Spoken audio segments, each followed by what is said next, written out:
मीर साहब ये फरमाइएगा, ना ही पहले से कोई तैयारी है, ना ही कोई कैंपेन्स लॉन्च की गई, ना ही कोई ट्रेनिंग सेशंस हैं। गांव देहात या जिले की तरफ भी चले जाए, मैं बहुत भी कहीं दूर नहीं जाती, काना कसूर, शेखुपुरा, ये दाएं बाएं की मैं बात कर लूं, अगर लाहौर की और गिरदो नवा की, कोई लोगों को अवेयरनेस नहीं है। यहाँ हत्ता कि यहाँ पर जो बैंक्स के एटीएम्स भी होते हैं, तो वहां पर एक दो दफा मेरा रुककर कैश निकालने का भी इत्तेफाक हुआ, तो उन एटीएम्स मशीन्स में कैश भी नहीं होता है, क्योंकि वहां की लोगों की जरूरत वो एटीएम मशीन्स नहीं है।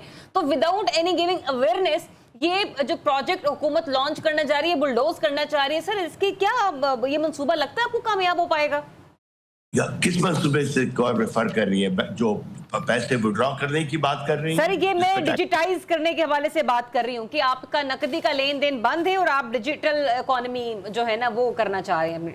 देखिए, जो भी मुल्क डिजिटाइज हुआ है ना पिछले 40 से 50 साल में, उस मुल्क को तकरीबन 10 से 20 साल लगे हैं डिजिटाइजेशन के लिए। डिजिटाइजेशन का पहला प्रोसेस ये है कि हर एक के पास फोन्स हो। चले, हमारे पास पहला प्रोसेस आ गया, अल्हम्दुलिल्लाह। डिजिटाइज होना क्या अच्छी चीज है, बेहतरीन चीज है डिजिटाइज होना, क्योंकि हमारी इकोनॉमी $400 बिलियन से बढ़ के $700-800 बिलियन तक जा सकती है, क्योंकि हम अनडॉक्यूमेंटेड इकोनॉमी है। तो पहले तो इस इक़दाम की जो बात सच है वो करनी चाहिए कि बहुत अच्छा है, मगर इसका लाए अमल किस तरीके से होगा, FBR कैसे कलेक्ट करेगी ये पैसा, और कम जो लोग हैं सैलरी वाले उनसे कैसे कलेक्ट करेगी। डिजिटाइजेशन के लिए रिटेल सेक्टर है। आप देखिए, 1 लाख रुपए सुबह लेकर निकले और शाम तक खर्च करके आए तो आपको 25-30 हजार रुपए से ज्यादा की असली रसीदें तक नहीं मिलती।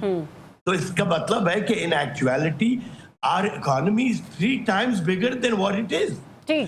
तो आप इंडिविजुअल्स को तंग करने के बजाय जो सेक्टर्स जैसे स्मॉल रिटेल सेक्टर है, आप उनसे डरते हैं आप कि जी वो हड़ताल कर देंगे, रोडें बंद कर देंगे। दुनिया के किस मुल्क में टैक्सेस पे लचक दिखाई जाती?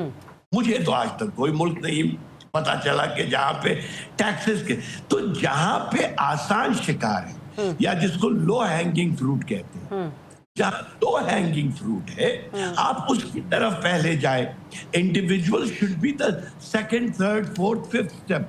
रिटेल सेक्टर की तरफ से आपको अगर $30 बिलियन की आपकी टोटल टैक्स कलेक्शन में से $2 बिलियन साल का मिल सकता है, तो सब में पहले उस तरफ जाइए। अच्छा, मुझे ये बताइएगा मीर साहब, फौरी तौर पर अगर हुकूमत इस चीज को इम्प्लीमेंट कर देती है, बजट में ऐलान कर देती है, तो इसके मार्केट पर क्या असरात मुरत्तब होंगे, नुकसान क्या होंगे और फायदे क्या होंगे? मेरे ख्याल में तो जिस तरीके से पाकिस्तान में होता है ना, लोगों में और कैश यूज करने की तरफ तरगीब एक दी जाएगी। अच्छा, जैसे ये देखिए, जैसे ये कह रहे हैं ना कि बैंक ATM से पैसे निकालने पे 1.2% आप लेंगे। अब ये लोग क्या करेंगे, लोग ज्यादा कैश निकाल के पहले से ही रखना शुरू कर देंगे। इस तरीके से एडहॉक बेसिस पे देखिए, बैंक से पैसे निकालने पे कहां से टैक्स लगता है दुनिया में? किस मुल्क में? आप ही का पैसा बैंक में रखा हुआ है, आप बैंक को फीस दे रहे हैं साल की अकाउंट मेंटेन करने के लिए, और टैक्स शुदा पैसा रख रहे हैं आप वहां पर। देखिए, जब आप इकोनॉमी के डॉक्यूमेंटेशन के अंदर आ गए हैं, तभी तो आपका बैंक अकाउंट खुला है। सही। आप डॉक्यूमेंट से बाहर, डॉक्यूमेंटेशन से बाहर होते तो आपका बैंक अकाउंट ही नहीं खुल सकता था। आप टैक्स पेयर है, नॉन टैक्स पेयर है, जो भी है, आप डॉक्यूमेंटेशन के अंदर आ गए।